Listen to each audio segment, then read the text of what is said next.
Hey, it's Gabe from Better Patterns. Today we're going to be jumping into Sketch and creating an input library using symbols. I went ahead and started out by creating a bunch of placeholder symbols here just to make things a little bit faster. I'll show you exactly what I did here.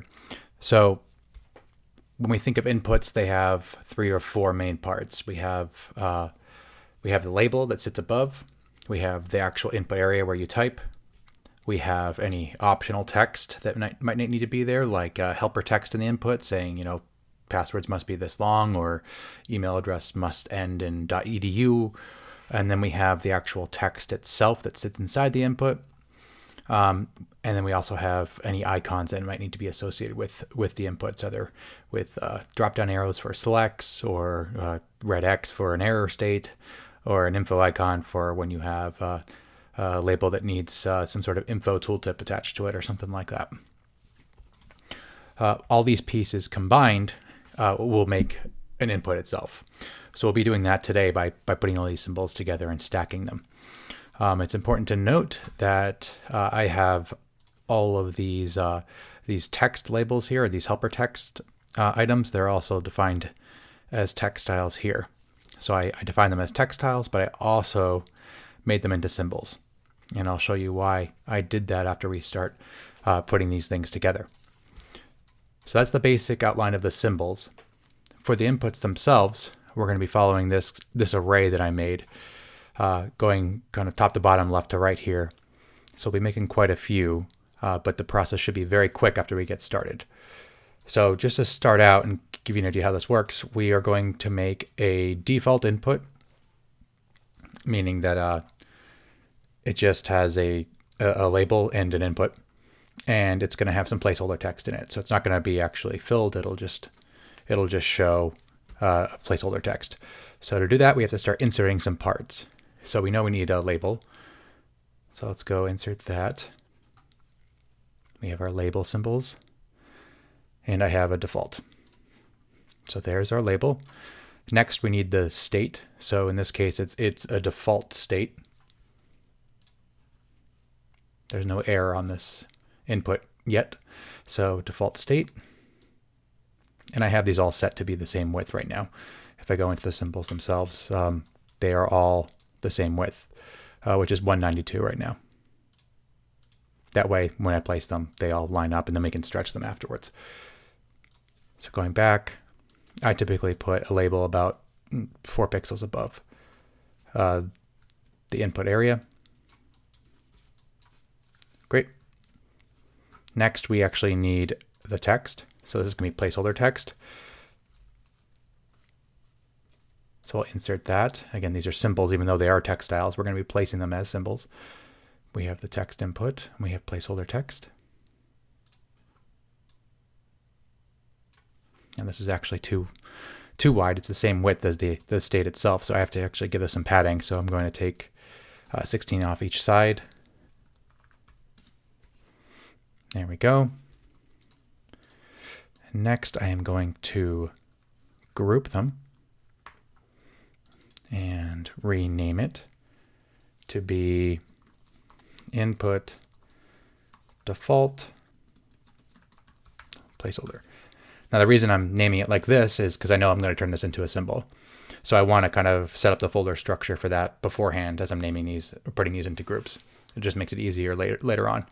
And the other thing I'm going to do to prep for making these into symbols is rename these symbol state names. When I placed them, it just pulled the name of the symbol that I placed. But as I duplicate these down, we have error states and stuff like that. If I don't rename them, the error state will show a state/default in the symbol override. So I want to make these all kind of generic. So I'm just going to first sort them top to bottom. So actually the label should sit on top, placeholder text, and then the state should sit in the background. So this is what I mean by that. I'm just going to call this label. I'm going to call this input, and I'm going to call this one just state. And that's it. So I'm not going to make this a symbol yet. I mean, I could, but I'm going to finish duplicating these first, and we're going to do all the symbol creations at the end. So the next step is to duplicate this group. Let's drag it down. And actually, didn't mean to call this default. I meant to call this filled. So this is what it looks like when someone actually filled out a field. So in this case, the only thing that's really changing is the placeholder text, right? We're not going to be using placeholder text. As I said at the beginning, we have placeholder text and entered text symbols, so we can swap those out. This is why they are symbols. They are the exact same width, so they can be treated as overrides and then just swapped. So if I go back here now, that should be an option. There it is. So I'll change this one to entered text, and we'll say entered text. And the next step here is to rename this from placeholder to filled. Great. Let's duplicate it again. Moving down. This one is helper. So what I mean by helper text is that, or helper input, is that it goes from the input label, and then right below the input label, there's a little snippet of helper text, and then we get to the actual input. So for that, we actually have to make some more space here. So let's move this up a little bit. We're going to insert another piece here. Some optional helper text. This is going to sit 4 pixels below this label, and then 4 pixels above the input, just like the other ones. Great. Optional helper text. There we go. And again, I want to make this generic. So I'm going to call this helper and put this below the label. And this is the only one that's going to have helper text. So I'm actually going to duplicate from above instead of from the helper one. Pull this one down. Now we're working on hover. So for this, I have all my state overrides. This is when we start changing the state from default to other things. So if I go into my symbols again, I have all my states set up as symbols and organized into a folder structure under states. So we have the default one, which we've already been playing with. We have the hover, which we're saying it's going to turn blue, and we're going to get a cursor to indicate that you can type in this. We have a focus, we have an error, and we have a read only. And again, these are all the same width and the same height, so they can all be used and swapped out as overrides. So let's go back, and we see that we have state here on the left in the layers panel. Now I can select that and just switch it out from default to hover. It turns blue, and we get a cursor. Now, we're saying we're hovering this as like we're going to pretend to enter text. So let's pretend like there's no text here right now because we haven't entered it yet. And I'll just put a space there. There we go. There's a hovered. Next, we have a focus. I'll duplicate this one again. Drag it down. So we have focus now, and I actually forgot to rename a couple of these. Let's move back up and do that real quick. So I renamed to filled. This one's going to be helper. This one's going to be hover. And this one's going to be focus. Okay, and we'll sort these to be in the right order at the end. So we have a focus state now. So we will change the text override. We can, sure, let's bring it back. Entered text. Okay. Let's bring that back and change the state from hovered to focused. There we go. That's when you tab into it. Next, we have an error, which requires another piece. So this is actually going to get an icon. It's also going to turn red, and we're going to add a little error message at the bottom. So let's start with the state. Change this to error. Turns red. Great. Next, we want to put a little icon in here next to the text. So I'm going to put a little icon there. Let's put this, make sure it's even. Also indented 16. And now this text actually needs to be altered because I'm actually running into this icon. So I'm going to reduce this width to be flush against it, and then -8. So it's 8 pixels from the icon. And the other thing I forgot to do at the beginning once I started duplicating these groups is actually pinning things. because I want these to be stretchable. So you can put it on a phone or you can put it on a tablet and make it as wide or as narrow as you need to be. Right now you can see it's kind of broken. So I can quickly fix that actually. So what I need to do is just, I'm going to Shift, Command, click all these items. So all the labels we're going to say are going to be pinned left and pinned right. All the text is going to be pinned left and pinned right. That should do it. So optional text will also be pinned left and pinned right. Let's try it out. Great. The state naturally expands to the right width because it's just a rectangle. That worked. That worked. That worked. Great. So these should all be stretchable now. Great. So now when we duplicate, the pinning should be persistent. So for this one, we actually have to pin the icon to the right and make it a fixed width. So now when we expand this, the icon always moves to the far right, and this always stays 8 pixels. Perfect. Let me just align these to be left. All right, so now with the error one, we also have to add an error message. Put one of those. This is also going to be 4 pixels. Error text. I think I'm going to make that lowercase. I'll leave it. It's fine. Okay, so we have error text. This needs to be in the right group. And this is going to be below the state. And now since we added 2 new elements here, we need to rename them to be generic. So this one's not going to be helper or error. It's just going to be error. And we call it error message. And then this will just be icon arrow. It'll just be icon. And this will be after the input. Okay. And then finally we have a read only. So I'll grab the focus state because this isn't going to have an error on it. All this really needs is a change of state. And let me rename this one too as we go. Error. And then we have a read only. Read only. And this one's going to get a state change. So from focus to read only. Perfect. All right. So you can see kind of how quickly we put those together. Obviously, I preloaded some of this work, but if I go into the symbols again, you can see that this is just, it's very little. Just have those states set up. I have my icon set up, and I have some text. That's it. All of this makes up everything we made here. So now because we have these basic ones set up, now we can change out what type of label we have. So this column up top or this row up top represents the label type. So we have a default label. Next one will be a label that is required or an input that is required.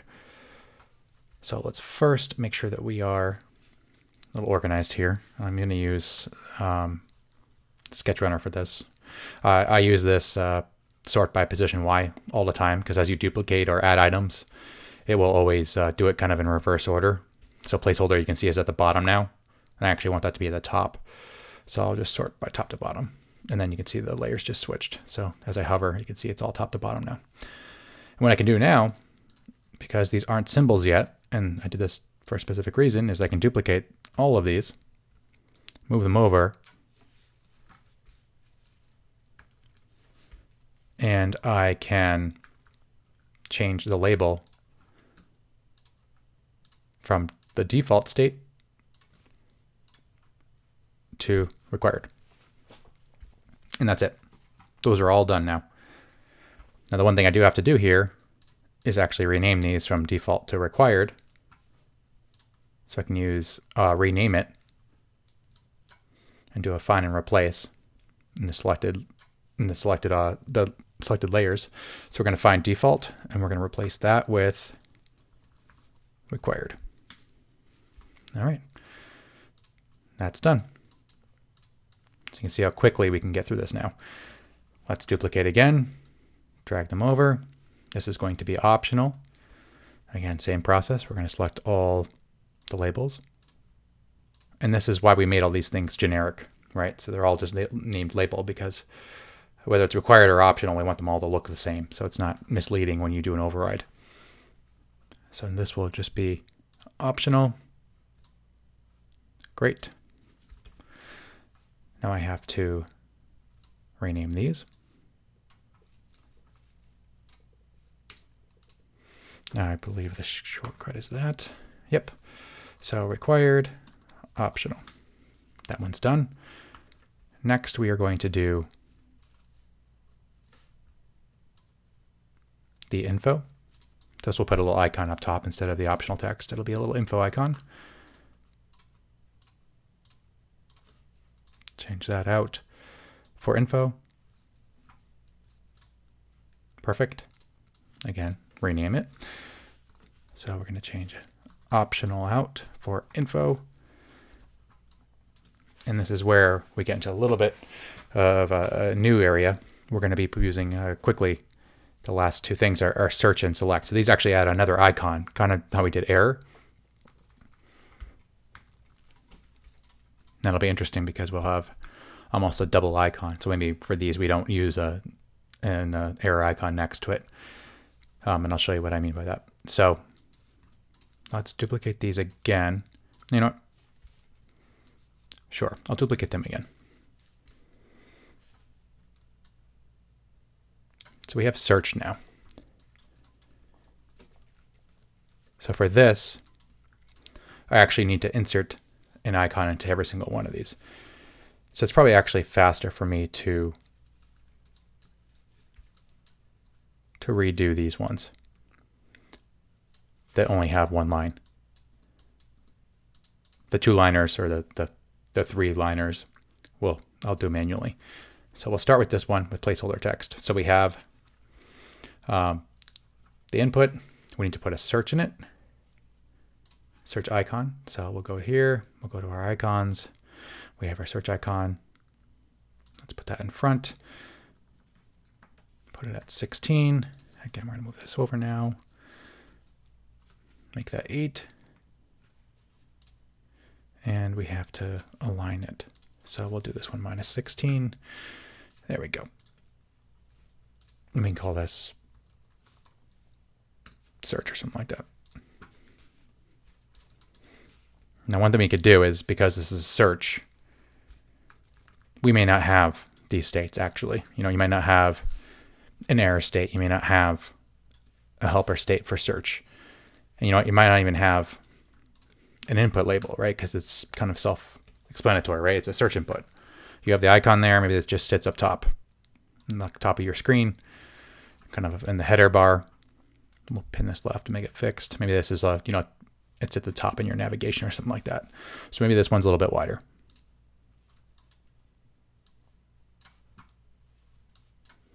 Okay. We're going to call this input. Actually, call this search.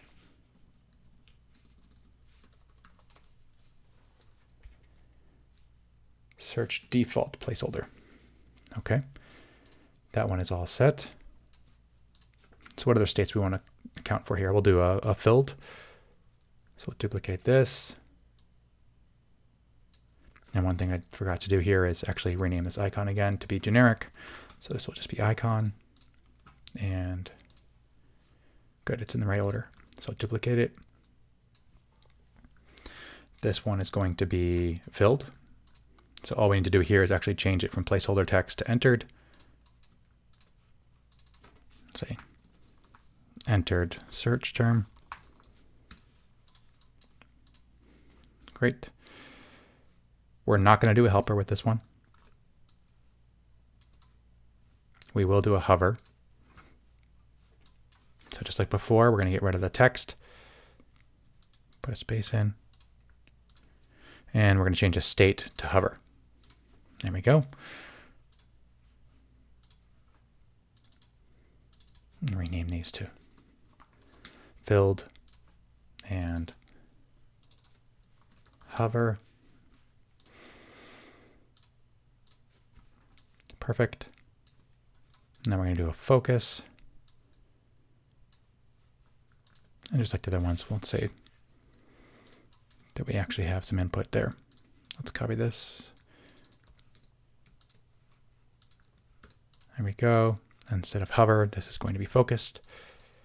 Perfect. And we can have an error.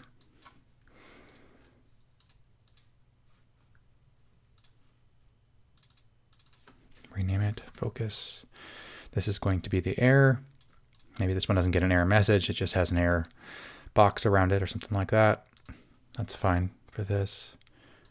Change that to an error.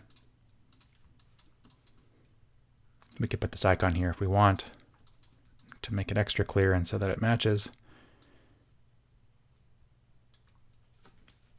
Line it up, 16. It's already got the same pinning options, and we just reduced that to be that, -8. Okay. Rename it. And maybe we don't have a read-only search because that doesn't really make sense. And then finally, the last thing we have here is a select. So let me first organize these. I'm going to do the position Y through Sketch Runner again. And I'm going to clean up a little bit of these. I locked these. I want to move the select label over a little bit so I have space. Whoops.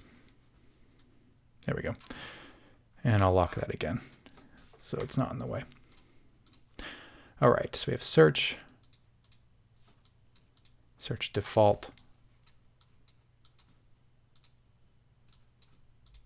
and these actually aren't default. These are just search. So I'm actually going to rename these to not be search default / whatever. It's just going to be, we're going to find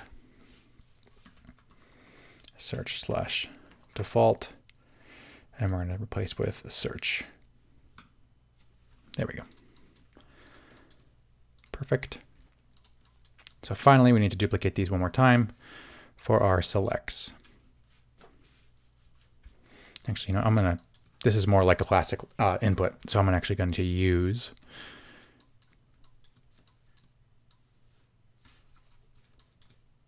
one of these. Duplicate that, drag these over, and again, I'm just doing a default version for this. I could do selects for every single one of these, but this video would go on forever. So let's just make these selects instead of inputs. We'll rename. I'll do the same thing I did before. Instead of, I will simply remake based on one and then duplicate down. So for a select, the first thing we need is this to actually be called select. Great. So we have the text, and then we actually need the chevron arrow. So we'll say this is when it's, there we go. Paste that in. Make that 16 to match the other ones. And again, we're going to have to move this guy over now and make it 8 pixels. And we'll pin it to the right and make it a fixed width and call it icon. So now we have label, we have icon input. So actually this should be the way around, where icon is after the input.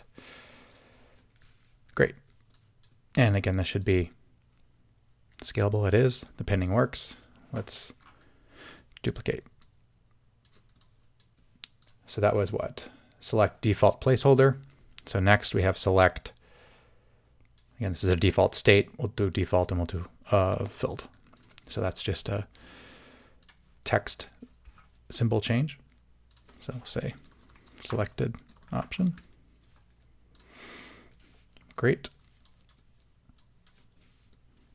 I will rename this to filled. I will duplicate again. And now this will be for the helpers. I believe. Yep, helpers next. Let's align that. Okay, So for this, again, we're going to have to add some extra space here because we need a helper label. So insert helper, optional helper text. That's going to sit 1, 2, 3, 4 from there, and this will move up to be 4 from there. Perfect. That's helper. Next we have hover.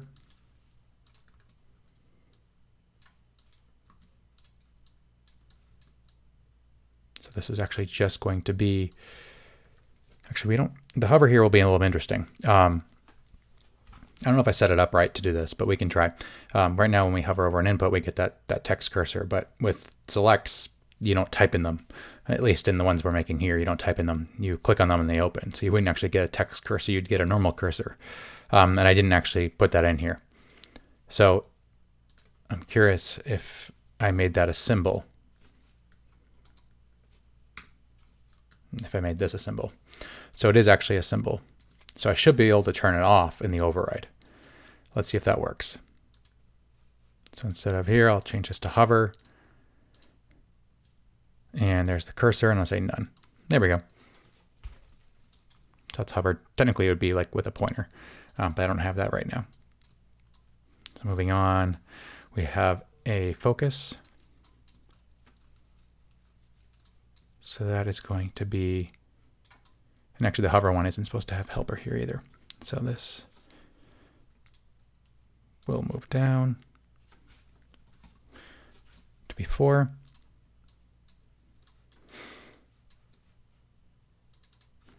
And rename from helper to hover. Next we have focus. Again, that's just a state change. And then finally we have error. And this is where it gets interesting because we have this red X that we've been using, but it'll be a red X directly next to a chevron.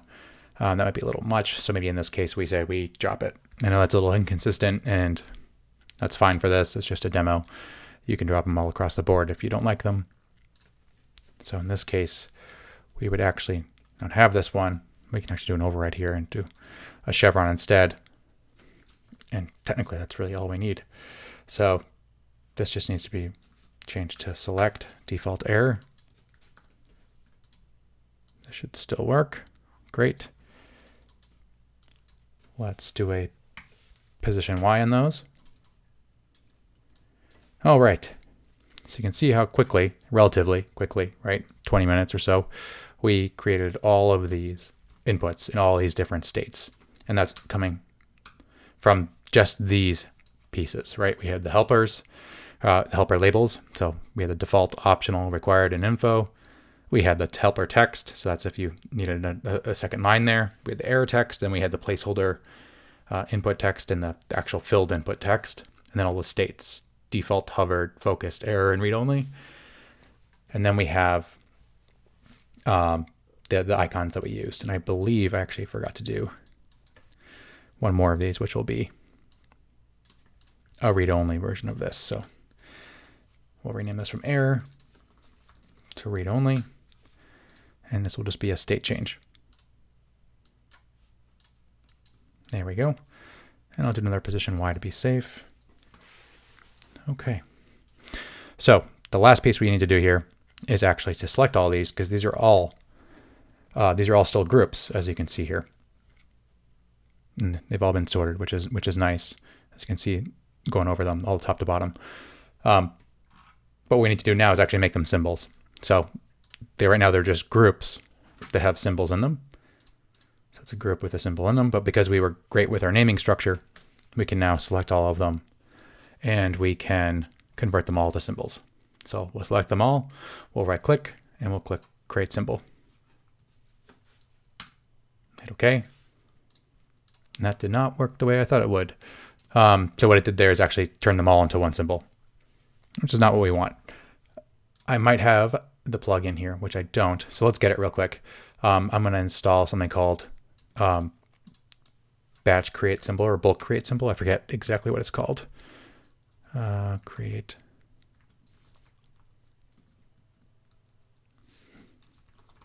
Batch create symbols. There it is. Install that. Select these again, using layer names. Perfect. So that worked that time. So now, these may not be organized on the actual page, which is okay. We can do that later on or after this video, whenever you want to do that. But now we have all these symbols. So these got converted from groups to symbols. And again, everything should be resizable. So I could grab any one of these. Let's say we're using one of these. I just duplicated it over here. Again, there we go. We can resize it and we can override everything. So now we can put an actual input label. So if you're using these in your designs now, you can do the overrides properly. And because we made everything a generic name, like label and input and helper and icon and state, you can see those overrides here and they all make sense now when you look at them. They're not specific to what it is. It's just generic. So now we can click on this, and when we actually click on the override, it just says label, which is great. And I can even do state overrides and label overrides, even though it's not that symbol. So I can do it either by selecting any symbol and changing the label here to be something else, or I could place that symbol to begin with. So in that case, I turned a default symbol into an optional one by changing the override, or I could just go to my document, go to input, and go to optional, and place a default one. So either way, that works. So that's a quick and dirty way to create these very fast. It's usually how I do it in design systems. It's very scalable. And because everything is a symbol, I can now do bulk changes on the little pieces that I made. So if I want, for instance, if I want one of my parts up here, let's say I want all my default state outlines to be, I don't know, let's do something crazy so it really shows. Let's do bright pink. I'll change that. I'll update the layer style. Now when I go back, every default or non-hovered, non-focused state is now pink. Right, so you can quickly make updates now. That's why it pays off to be modular. So that worked really well. So I'll undo that. I'll update it. I'll make this file available to play around with, so you can either steal it and just use it as is, or use it as a base template, however you want to do it. I know it's been a while since my last video. I apologize, but I'm planning on making more now that I'm back in it. The latest thing that I want to do is Sketch for Teams was just released in a very beta kind of form. So right now you can just make a team, you can upload some designs to it, and you can share them with your colleagues. That's pretty much it. You can do some commenting, but I at the very least want to make a video on that and kind of explain what it's doing and kind of the new features that they're planning on doing down the roadmap a little bit, because they released at least what the next features will be. They don't say when, but I'll be making a video on that. So keep an eye out for that. Thank you for stopping by again. I appreciate it. Take it easy. Bye.